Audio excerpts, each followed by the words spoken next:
Guys, welcome back to Best Brothers. Today I'm here with my little brother Tyson, and we're going to be building this epic Lego Technic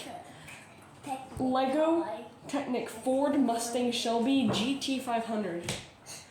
You just line it up. This is set 42138. It has 544 pieces. Let me go get my. And yeah. It's one of these new sets that is a pullback, and so that's cool. Yeah. So yeah. Let's open it. Yes, let's open. Look at those pieces, Tyson. Bag 2.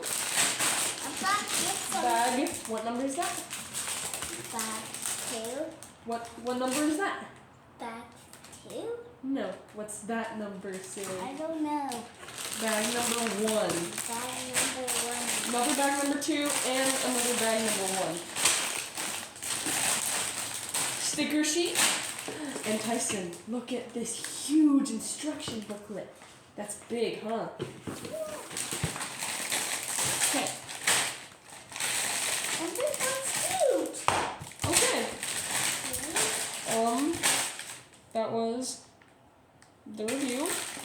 Okay, make sure not to watch my next one, where I do the speed build. So.